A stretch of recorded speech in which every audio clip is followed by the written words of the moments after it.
Akhirnya seminarnya 4 sesi. 2 sesi pertama istirahat, coffee time.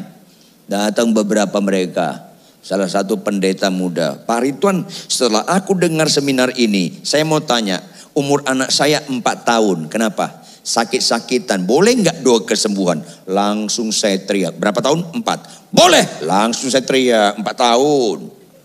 Ada pendeta sedikit tua, Pak Ridwan umur saya 69, kenapa? Sakit-sakitan, boleh nggak doa kesembuhan? Saya jawab dengan apa? Mau lewat net nih orang, mau lewat net. Makanya jawabnya, nyambung gak sih? Ada pendeta pensiun emeritus, namanya pensiun pendeta emeritus. Datang, Pak Pendeta, umur saya 88. Ya kenapa Bu? Sakit-sakitan, boleh gak doa kesembuhan? Siap-siap take off lah. Ada apa ini? Aduh, Kristen gagal fokus.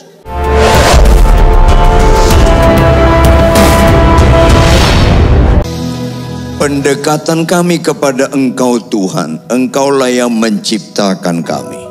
Sehingga tegas kami terhadap diri kami. Kau lebih mengenal diri kami daripada diri kami dalam mengenal diri kami. Bahkan Engkau jauh lebih mengasihi diri kami daripada siapapun yang dapat disebut, termasuk diri kami dalam mengasihi diri kami. Maka ajarlah kami Tuhan, jangan kami percayakan diri kami pada diri kami, karena diri kami tidak pernah cerdas menggembalakan diri kami. Tetapi Engkaulah tempat kepercayaan kami Tuhan, karena Kaulah yang terbaik dan Kaulah segalanya. Dalam kebenaran yang mendasar inilah Tuhan berbicara Engkau kepada kami. Bukan Engkau yang taat kepada kami, tapi kami yang taat kepada Engkau. Mari Roh Kudus ambil alih segala keterbatasan kami. Karena semua ini kami memohon dalam satu nama, Yesus Kristus, Tuhan Juru Selamat kami yang hidup. Haleluya. Semua yang percaya sama-sama katakan amin. Tepuk tangan yang keras. Amin, amin, amin. Silakan duduk. Shalom. Buat jemaat yang ada di rumah, shalom. Saudara yang kekasih, biarpun Anda di rumah, tolong Anda punya sikap yang paling baik untuk mendengarkan firman Tuhan. Buka Alkitab Anda, konsentrasi sungguh-sungguh.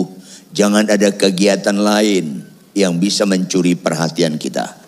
Yang nyambung katakan amin. Apa tema kita hari ini? Halo? Yo. Yang jelas dong. Apa tema kita hari ini? Lebih keras. Yes. Ini khotbah saya yang keempat loh. Kok saya lebih keras suaranya daripada Anda? Mungkin karena Batak kali ya. Nilai sejati. Karena apa? Mayoritas orang Kristen tidak penganut nilai sejati. Kalau nggak boleh saya bilang nilai palsu. Mayoritas loh. Umumnya. Dan sedihnya itu terjadi juga di kalangan para pendeta hamba Tuhan. Oleh karena itu nilai sejati ini penting sekali. Karena ini bicara penentu. Bicara apa? Jangan khotbahkan hal-hal yang tidak penentu.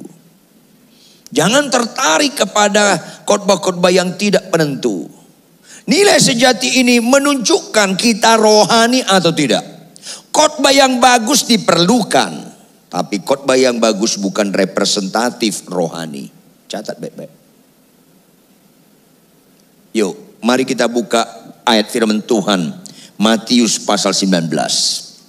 Dengan cermat kita baca bergantian.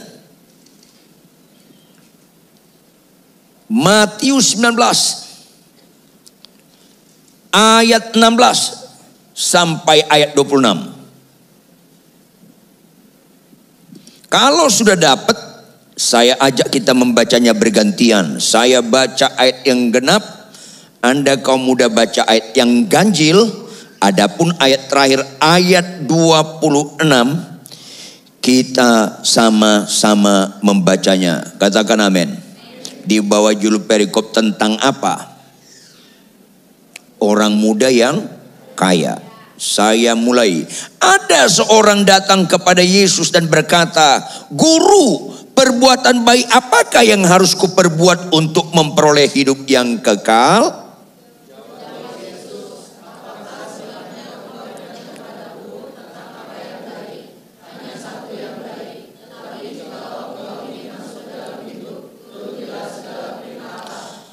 Kata orang itu kepadanya, "Perintah yang mana?" Kata Yesus, "Jangan membunuh, jangan berzina, jangan mencuri, jangan mengucapkan saksi dusta."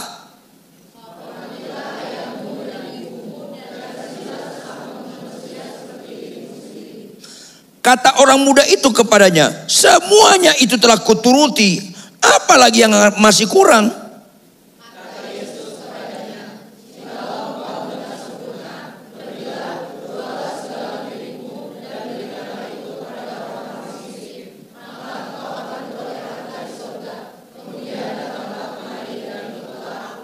Ketika orang muda itu mendengar perkataan itu, pergilah ia dengan sedih sebab banyak hartanya.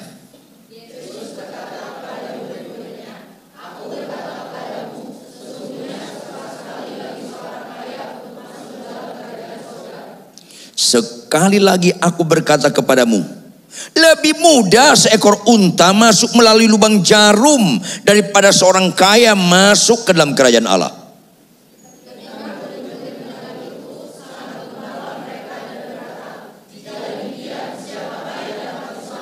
Sama-sama Yesus memandang mereka dan berkata,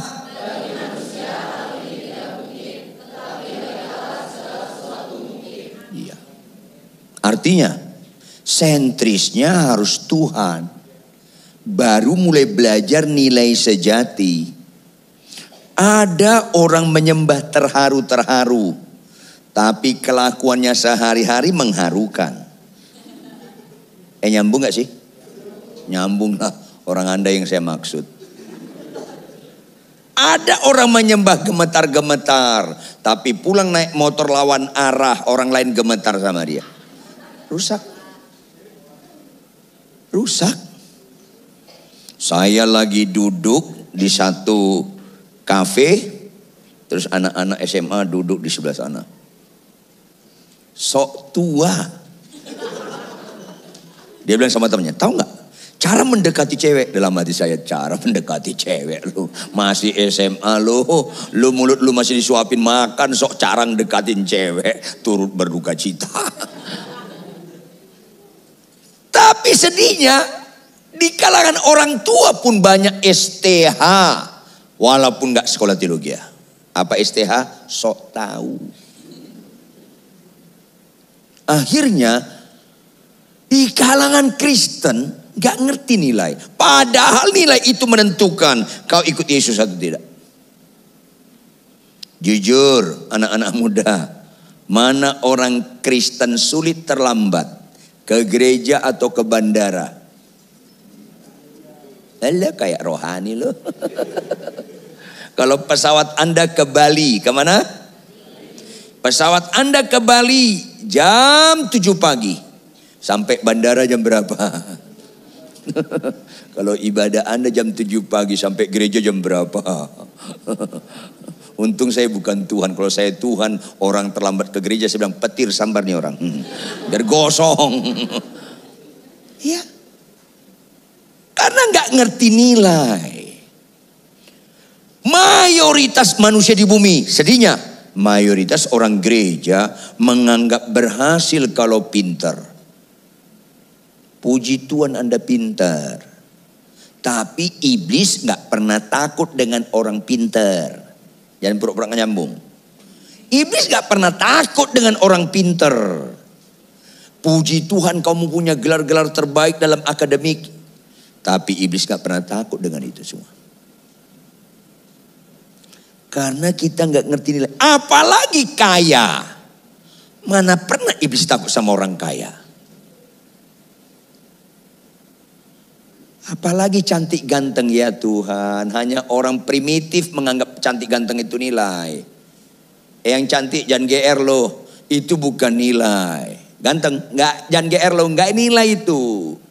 Anda teliti, seteliti-telitinya. Survei membuktikan lebih tinggi angka perceraian di kalangan pasangan ganteng dan cantik daripada pasangan jelek.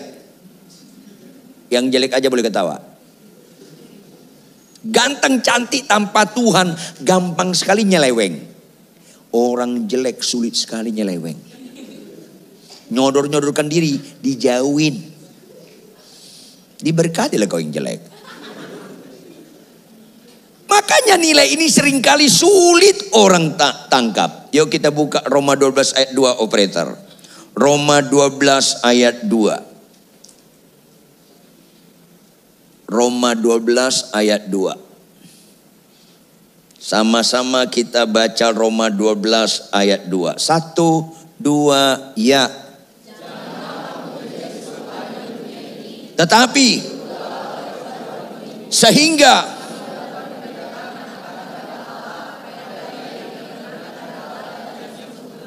kalimat pertama apa katanya? Catat baik-baik. Kata janganlah kamu menjadi serupa dengan dunia ini. Mengandung unsur peringatan enggak? Mengandung unsur larangan enggak? Catat dong baik-baik. Alkitab kurang kerjaan melarang yang enggak serius. Alkitab kurang kerjaan melarang yang enggak serius. Kanker itu serius bagi dunia. Bagi orang benar enggak? Di gereja ditekankan 2 puasa supaya sakit sembuh. Ada apa Kristen ini? Tuh ngelawan muka lo. Serupa dengan dunia ini serius. Makanya tertulis karena ini serius. Yuk jawab anak-anak sekalian. Orang Kristen suka nggak kesembuhan? Agama lain suka nggak kesembuhan? Penjahat suka nggak kesembuhan? Siuman dong. Kalau penjahat suka, berarti itu selera rendah. Penjahat pun suka. Pertanyaan, ada nggak firman Tuhan berkata kasihlah musuhmu? Tadi sukanya keras, sekarang mulai nggak keras ngomongnya. Ada nggak firman Tuhan berkata balaslah kejahatan dengan kebaikan? Ada nggak firman Tuhan berkata jika ditampar pipi kiri kasih pipi kanan? Jawab, penjahat suka nggak itu? Enggak. Agama lain suka enggak? Enggak. Orang Kristen suka enggak? Masalahnya enggak juga. Enggak juga. Ngeri sekali. Artinya apa? Yang disukai penjahat kesembuhan kita sukai. Yang enggak disukai penjahat kasihlah musuhmu balaslah kejahatan kebaikan. Yang enggak disukai penjahat kita juga enggak sukai. Rata-rata Kristen penjahat. Catat dong baik-baik. Sayang khotbah gini kurang populer. Dan ada kemungkinan enggak diundang lagi. Gak ada masalah, khotbah itu bukan supaya diundang lagi. Khotbah itu supaya saya pulang, saya gak punya utang kepada Anda yang pendengar. Itu khotbah. Akhirnya yang dianut orang Kristen nilai-nilai palsu tanpa disadari. Makanya Alkitab membatasi nilai-nilai itu. Jangan serupa dengan dunia ini. Aku harus makin berkurang, Yesus makin bertambah. Supaya konsep nilai Kristus yang kita anut. Ini penting sekali. Supaya Anda ngerti firman Tuhan dan jadi Kristen yang menganut nilai sejati. Akhirnya yang dikagumi dunia, kita kagumi. Yang dikagumi Tuhan enggak kita kagumi. Catat baik-baik. Menurut mujizat menurut dunia, mujizat menurut orang enggak percaya, itu beda dengan mujizat menurut orang percaya. Sakit sembuh itu mujizat bagi orang gak percaya supaya jembatan untuk percaya. Makanya kalau baca teliti Alkitab, Tuhan menyembuhkan orang-orang gak percaya supaya percaya. Tetapi dibuat Tuhan kejadian yang terjadi sesungguhnya di depan murid-muridnya supaya murid-muridnya jangan lagi menganut mujizat bagi orang gak percaya, harus mujizat orang percaya. Apa itu? 10 orang sakit kusta, pernah baca? Datang ke dukun atau ke Tuhan Yesus, Malam sunyi senyap. Datang ke Tuhan atau ke Tuhan Yesus? Ke Tuhan Yesus. Jawab anak muda, berapa yang percaya Yesus sanggup menyembuhkan mereka? Enggak baca turut berduka cita nih.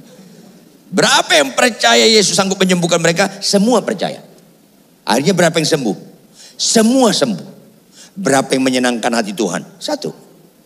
Karena sakit sembuh itu enggak mujizat di mata Tuhan. Mujizat bagi mereka yang enggak percaya. Kenapa satu? Yang satu bertobat. Ulangi, yang satu apa? Mujizat di mata Tuhan. Jika satu orang saja bertobat, seisi surga bersorak-sorai. Karena itu mujizat. Kalau kau pemarah, ke gereja nggak mau bertobat, mana pernah kau beribadah? Kalau kau suka bohong, malas belajar, kau nggak bertobat, mana pernah kau beribadah? Kalau kamu masih suka buka situs porno, pacaran seenaknya, nyerempet-nyerempet perjinahan, mana pernah Anda mengenal Kristus? Ini masalahnya. Halo, Alkitab membatasi. Alkitab bilang umur kita berapa tahun? 70. Lebih daripada itu berapa? 80. Apa upahnya? Penderitaan. Makanya orang Kristen jangan niat hidup selama-lamanya di bumi. Capek. Niat masuk surga enggak? Yang keras dong. Kalau niat masuk surga, niat mati dong. Ada apa Kristen ini? Makanya boleh doa kesembuhan sampai limit tertentu. Karena tujuan kita ke surga, bukan di bumi. Makanya ketika saya mimpin seminar kesembuhan ilahi di kalangan para pendeta dan dosen teologi, bingung mereka.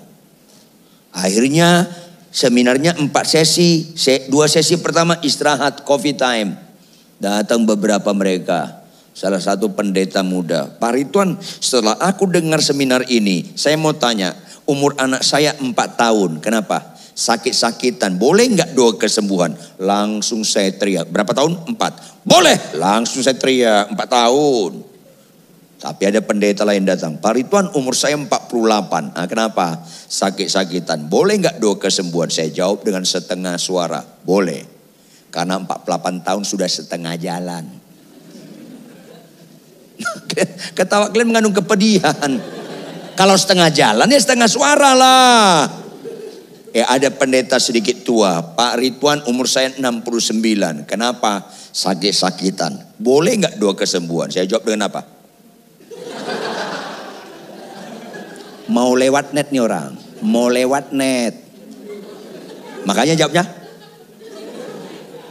Nyambung gak sih?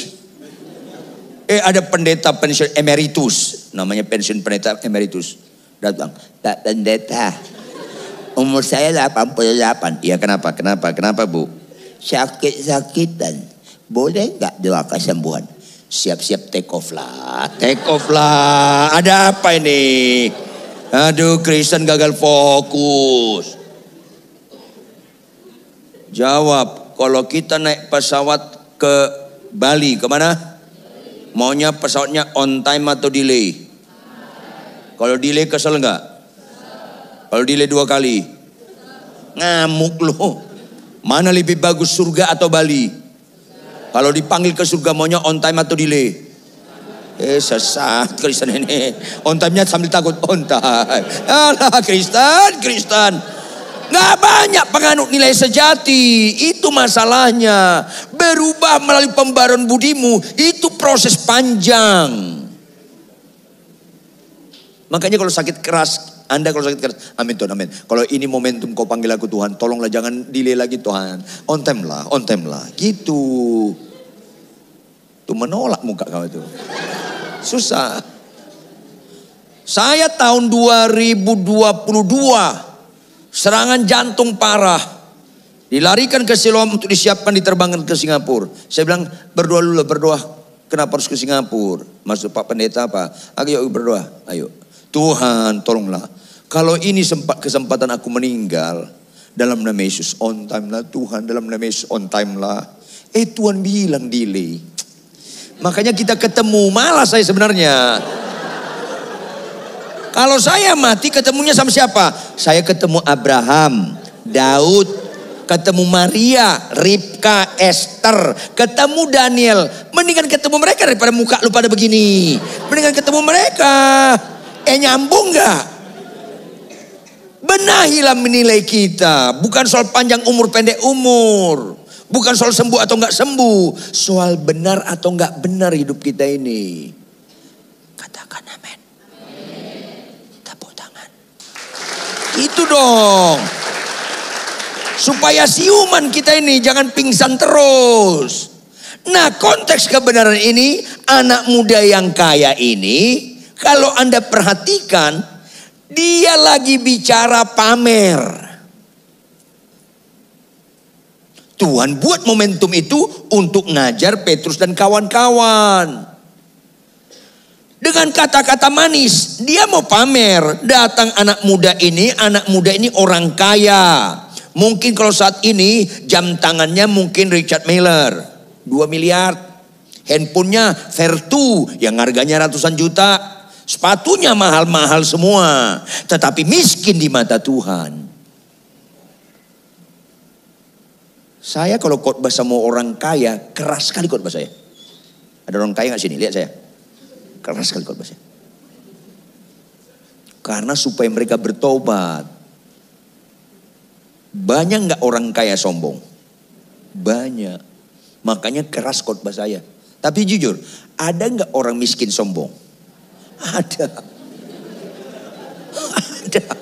Siumanlah Anda, ada. Makanya sama orang kaya saya keras sekali khotbahnya. Sama orang miskin lebih keras lagi khotbah saya. Supaya jangan sempurna penderitaannya. Kalau sama-sama masuk neraka, agak mendingan orang kaya masuk neraka. Kenapa mendingannya? Sebelum masuk neraka agak enak sedikit di bumi. Kalau orang miskin, udah susah di bumi, masuk neraka lagi lo. Sempurna banget penderitaan lo. Nyambung gak? Makanya jangan khotbah mengenak-enakkan telinga. Semua khotbah yang mengenakan telinga itu menipu. Apalagi Alkitab berkata, orang kaya sulit masuk dalam kerajaan surga. Karena apa? Halo. Di mata manusia, Tuhan tahu. Di mata manusia, yang bisa menandingkan Tuhan itu uang. Bukan di mata Tuhan, di mata manusia. Karena manusia itu lebih bicara penampilan daripada rohani. Kalau Anda jalan-jalan ke Jalan Tamrin, Sudirman, gedung-gedung tinggi, lihat gak? Jawab dong. Lihat gak? Tahu gak kekuatan gedung itu di mana? Di mana? Belum pada makan nih. Di mana kekuatan gedung itu? Kelihatan gak pondasinya? Kuatlah dalam kerohanian yang gak kelihatan supaya rohani kau kuat. Kalau kau rajin di gereja, ramah di gereja, malas di rumah, lu keropos. Kalau gak percaya Anda, matilah nanti malam tanya Tuhan Yesus. Pasti benar yang saya ucapkan. Puji Tuhan kalau bisa bangkit lagi loh. Banyak orang khotbah bagus di rumah gak bagus.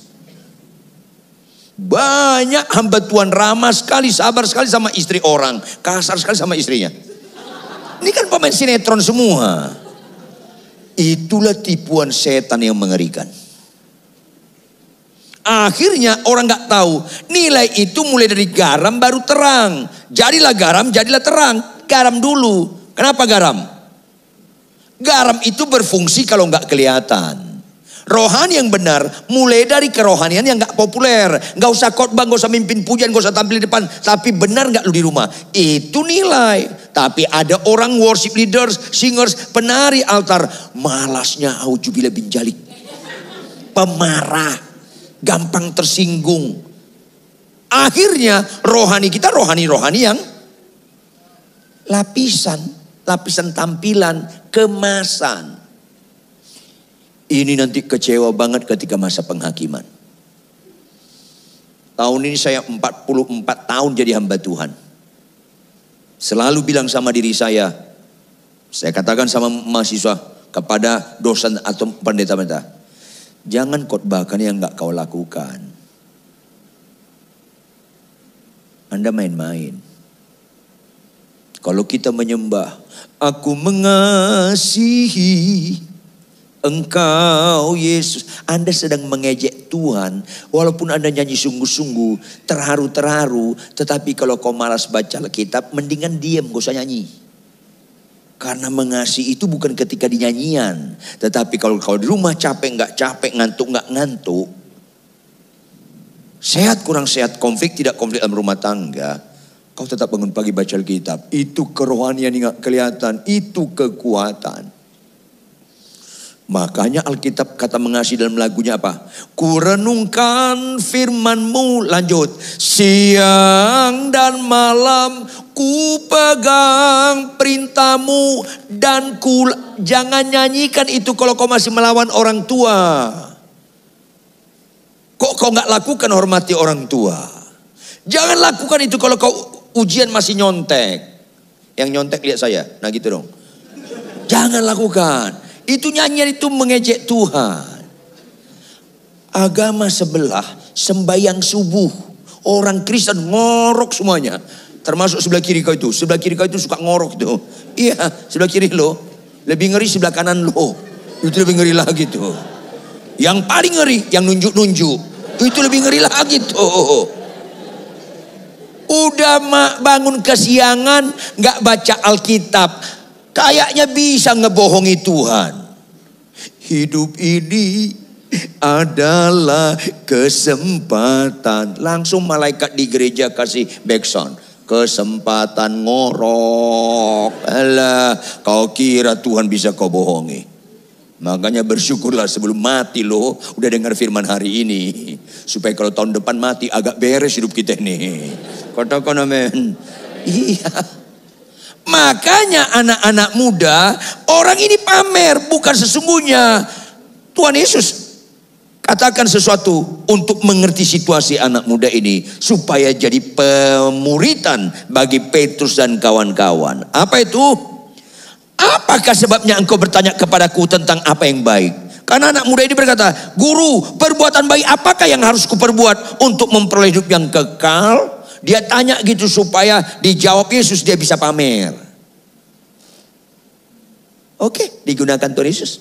Lihat nih, Petrus dan kawan-kawan termasuk jemaat GBI Sawangan, pemuda GBI Sawangan ini harus ngerti. Maka Yesus bilang apa? Hanya satu yang baik, yaitu Tuhan. Tetapi jika engkau ingin masuk dalam hidup, turutilah segala perintah Allah. Turuti apa? Catat baik-baik. Alkitab kita ini banyak bagian. Tergantung dari aspek mana Anda butuhkan. Tetapi secara etika praktis sehari-hari Alkitab kita ini dibagi 2 bagian. Ulangi, dibagi berapa bagian? Apa itu? Apa itu?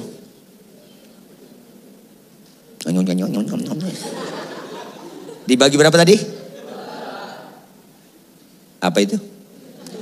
Perintah dan janji. Cari dahulu kerajaan Allah dan kebenarannya. Itu perintah atau janji? Maka semuanya ditambahkan kepadamu. Itu perintah atau janji? Mana yang suka jemaat? Makanya halusinasi, nilai palsu. Di mana palsunya? Janji Tuhan itu akibat, perintah Tuhan itu pengakibat. Kalau nggak ada pengakibatnya, janjinya halusinasi. Beriman itu pada perintah Tuhan, bukan pada janji Tuhan. Harus dibenahi. Tapi karena nggak ngerti nilai sejati, ada pendeta bilang, berimanlah pada janji Tuhan. Ya Tuhan, nggak kenal Tuhan loh. Bahkan ada yang berdoa, saya klaim janji Tuhan, saya klaim janji Tuhan. Ya kesurupan loh. Saya klaim. Kapan kau bayar premi? Ya Tuhan, orang-orang begini susah.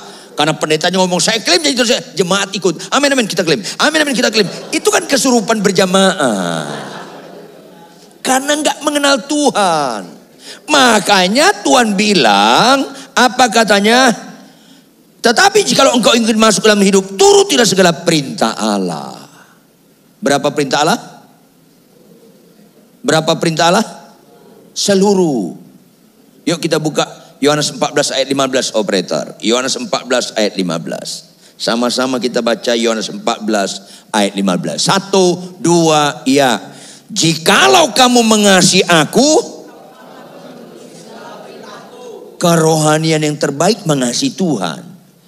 Kasihlah Allahmu dengan segenap hatimu, dengan segenap jiwamu, dengan segenap akal budimu. Itulah hukum yang terutama dan yang pertama. Caranya cuma satu, turuti perintah Tuhan. Mana jemaat lebih suka? Sakit sembuh atau suka memberikan perpuluhan? Mana lebih suka? Sakit sembuh. Kayak rohani loh. Jangan ada dusta lah di antara kita. Makanya sakit sembuh itu mujizat terendah. Pelaku firman tertinggi. Perintah Tuhan bicara pelaku. Sakit sembuh itu kelas rendah. Sabar itu kelas tinggi. Menjadi presiden itu kelas rendah. Hidup kudus itu kelas tinggi. Ini kan harus dirubah tata nilai kita. Allah dahsyat di tempat kudusnya. Kurenungkan firman-Mu siang dan malam. Lanjut. Ku pegang bukan janjimu tapi perintahmu. Akhirnya blunder penekanan khotbah-khotbah tentang janji Tuhan. Jangan, khotbahkan tentang ketaatan, fokus pada perintah Tuhan, dibenahi konsep nilai kita. Ini penting. Maka Tuhan bilang, oke, perhatikan baik-baik. Kata orang itu kepadanya, perintah yang mana? Kata Yesus ayat 18, Matius 19 ayat 18. Kata Yesus, jangan membunuh, jangan berzina, jangan mencuri, jangan mengucapkan saksi dusta, hormatilah ayahmu dan ibumu, kasihlah sesamamu seperti dirimu sendiri. Ayat 20, kata orang muda itu kepadanya, semuanya itu telah kuturuti, apalagi yang masih kurang? Keren gak? Artinya anak muda ini kerohaniannya di atas rata-rata orang yang sedang lihat saya ini. Rata-rata. Dia menghormati orang tua, dia gak berzina, dia lakukan. Tapi catat baik anak muda. Jangan percaya kepada Yesus menurut pikiran kita. Percayalah kepada Yesus menurut pikiran Kristus. Itulah yang penting. Akhirnya banyak orang Kristen ditolak Tuhan karena percaya kepada Yesus menurut pikirannya sendiri. Pikiran kita beda-beda. Kalau pikiran Kristus satu, makanya dia kepala kita. Maka kalimat berikut menunjukkan orang ini enggak mengerti nilai sejati. Apa kata Tuhan ayat 21? Sama-sama kita baca ayat 21. 1, 2, ya. Kata Yesus kepadanya, jikalau engkau hendak sempurna, pergilah, jualah segala milikmu dan berikanlah itu kepada orang-orang miskin, maka engkau akan beroleh harta di surga. Kemudian datanglah kemari dan ikutlah aku. Ayat 22 sama-sama lagi. Ketika orang muda itu mendengar perkataan itu, pergilah ia dengan sedih sebab banyak hartanya. Orang banyak hartanya lebih mempersulit hidup daripada yang sederhana hartanya. Tapi kita bodoh-bodoh tanpa Tuhan. Sehingga kita punya moto terhadap diri kita. Hai jiwaku, kalau bisa ku persulit dirimu, kenapa harus dipermudah? Itulah yang terjadi kepada orang yang malas baca Alkitab. Anda sedang mempersulit dirimu. Itulah orang Kristen yang tidak mau jadi pelaku firman. Anda sedang mempersulit dirimu. Hanya orang taat pada firman Tuhan dengan menomorsatukan Tuhan, termasuk apapun yang menghalangi, kita harus berani jual. Itu konteksnya. Buka Mazmur 73 ayat 25 operator. Mazmur 73 ayat 25. Sama-sama kita baca jemaat sekalian. Mazmur 73 ayat 25. 1, 2, ya. Siapa gerangan ada padaku di surga selain engkau? Yes. Yesus itu sudah membuat kita terpesona sehingga yang lain-lain gak tertarik diri kita untuk menjadi nilai. Handphone gak tertarik membuat nilai bagi kita. Mungkin handphone saya termasuk termurah daripada Anda semua. Padahal saya banyak sekali berkat. Tiap minggu saya minimal 5 kali khotbah, 6 kali, bahkan bisa 7 kali. Hari Senin saya menolak pelayanan karena fokus keluarga. Selasa sampai Sabtu tiap hari minimal 2-3 kali khotbah. Banyak sekali berkat saya. Tiap minggu saya bisa beli handphone mahal. Tapi bukan itu fokus saya. Fokus saya bagaimana Injil makin bagus diberitakan kemana-mana. Sebab segala sesuatu dari Dia, harus oleh Dia, kita kembalikan kepada Dia. Bagi Dialah kemuliaan sampai selama-lamanya. Siapa gerangan ada padaku di surga selain Engkau? Selain Engkau tidak ada yang kuingini di bumi. Itu nilai sejati.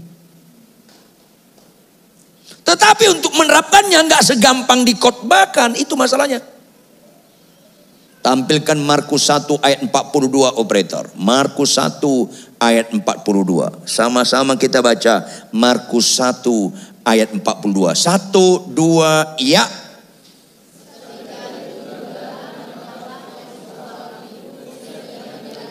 Kata mana menunjukkan keterangan waktu? Tuhan perlu tahunan atau seketika membuat kusta sembuh. Membuat lumpuh berjalan. Membuat Lazarus bangkit. Membuat laut terbelah. Apa yang Tuhan sedang sampaikan di balik kata seketika? Hai umatku, ini mujizat terendah. Catat dong baik-baik. Tapi kok dikagumi orang Kristen? Karena gak cerdas.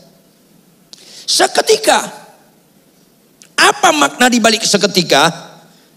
Semua yang seketika gak ada unsur kekekalannya. Catat baik-baik dong. Lazarus dibangkitkan Tuhan Yesus enggak? Jawab. Mati lagi enggak? Mati lagi. Enggak ada unsur kekekalan. Yang kau kenal di Lebak Bulus, itulah Lazarus Simanjuntak. Beda orangnya. Beda. Mati lagi. Sehingga ketika ibu-ibu datang, puji Tuhan Pak Pendeta Ridwan, 5 tahun yang lalu Bapak doakan saya di rumah sakit Darmai, saya kanker parah. Terus saya sudah sembuh. Kapan periksa terakhir? 6 bulan yang lalu Pak Pendeta. Terus saya sudah bersih dari kanker. Apa saya bilang? Puji Tuhan ibu sudah sembuh. Tapi jangan lupa ibu tetap bisa mati lagi. Kasih tahu. Nggak rela muka lo. Karena yang seketika itu bukan nilai sejati. Gampang.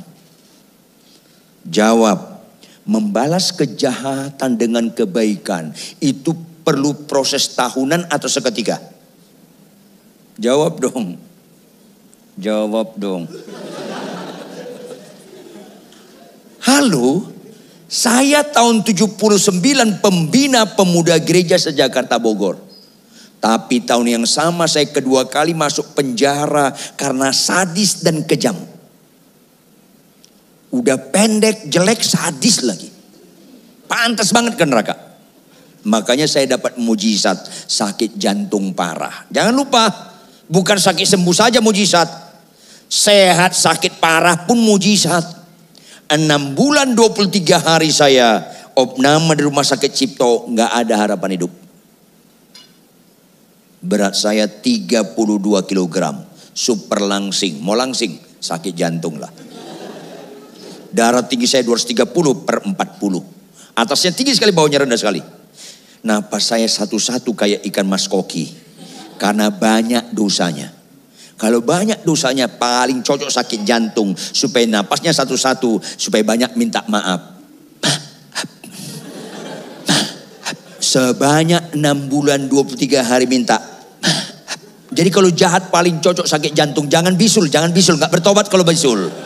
Apalagi sehat, mana bertobat loh. Tahun 80 saya dilawati Tuhan dan saya bertobat dan saya melayani Tuhan. Saya diundang KKR di mana-mana. 81 juga diundang KKR, 82, 83. Di depan ribuan orang khotbah, banyak orang bertobat, tidak sedikit Tuhan melawati mereka dengan mujizat-mujizat. Saya kira saya sudah rohani banget. Kagak tuh.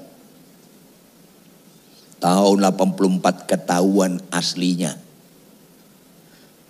Saya mau pelayanan, waktu buru-buru, takut terlambat. Saya lihat di kejauhan lampu hijau, saya ngebut. Ketika dekat lampu kuning, nggak mungkin saya rem. Saya bablas, tiba-tiba terjadi mujizat yang nggak pernah terjadi di negara manapun, hanya di Indonesia. Dari pohon keluar polisi, itu Indonesia. Negara lain nggak pernah tuh. Langsung dihadang, saya ngerem, ngebuang, hampir terbalik mobil saya. Nongol manusia asli saya, mulai emosi, kurang ajar nih. Diketok kaca saya, tahu kesalahannya? Enggak. Jangan nipu aparat, tahu kesalahannya? Enggak. Anda melanggar lampu merah. Saya bilang, jangan asal ngomong Anda. Anda melawan aparat, sekarang keluar, lihat ke sana. Oh, makin jengkel saya. Enggak mungkin lampu kuning nunggu saya. Pasti udah merah dong. Langsung saya kencang muka saya, mulai emosi, saya nggak mau jawab. SIM-nya, saya diam aja. SIM-nya, saya diam. Datang temannya pegang leher saya. Jangan lawan aparat. Langsung saya buka pintu mobil saya hajar ke perutnya, saya keluar, saya tonjok polisinya. Gak usah ketawa, ini penderitaan. Di pinggir jalan ada pohon bekas dipotong cabangnya, saya ambil salah satu, saya gebukin, yang satu lari, yang satu berdarah-darah. Pendeta KKR kesurupan. Masuk sel lagi. Malam saya nangis, Tuhan, 88, 182, 83. Aku khotbah banyak orang bertobat, nggak pernah mukul orang. Kenapa Tuhan? Sederhana Tuhan bicara dalam hati saya. 80 sampai 83 kok nggak mukul, bukan karena sudah bertobat, karena belum ada kesempatan. Nilai sejati itu nggak bisa seketika, tapi proses panjang. Ulangi apa? Penutup. Mana lebih gampang panen, jagung atau jati? Tahu nggak jagung berapa lama? 3 bulan sekarang. Tahu nggak jati berapa lama? Saya pernah membina pengusaha jati yang terkenal dulu, Pak Harun almarhum. Saya bilang, Pak Harun, cari jati yang bagus di mana? Apa dia bilang? Pak Pendeta, jangan cari jati di tanah yang subur. Hah? Kaget saya. Kenapa? Kalau di tanah yang subur cepat tumbuhnya, kepadatannya kurang solid, kandungan airnya terlalu banyak, nanti proses pengeringan akan bengkok dia. Makanya anak-anak muda jangan terlalu subur. Kandungan air Anda terlalu banyak itu nanti. Nanti proses pengeringan kering, nanti bengkok kau. Jadi gimana? Cari kayu jati di tanah kurang subur, tanam bibit unggul, lambat tumbuhnya, tapi kepadatannya luar biasa. Begitu ada cabangnya potong, supaya dia tetap lurus panjang. Cara motongnya nggak bisa dipelajari di perguruan tinggi manapun, harus di lapangan. Sulit. Wow. Terus tunggu 30 tahun. Hah? 30 tahun minimal. Wow. Udah 30 tahun belum panen? Belum Pak Pendeta. Jadi gimana? Setelah 30 tahun gali tanah melingkar batangnya berjarak 1 meter dari batang luar. Ngapain? Cari akarnya. Ngapain? Potong-potong, matikan dia seperti orang rohani. Hidupku bukan aku lagi melainkan Kristus. Matikan dia supaya dia mengerti apa arti rohani. Wow. Setelah kita potong mati baru kita panen. Belum Pak, lu belum lagi. Jadi gimana? Biarkan dari situ mati 2-3 tahun. Wow. Nanti kita punya connect ke Eropa, ke Bremen, kemana di daerah pelabuhan di Jerman. 1 batang harganya 1 miliar lebih. Jadi mana lebih mahal, jati atau jagung? Pulanglah dari tempat ini, maulah diproses. Jangan lagi penganut nilai sejagung.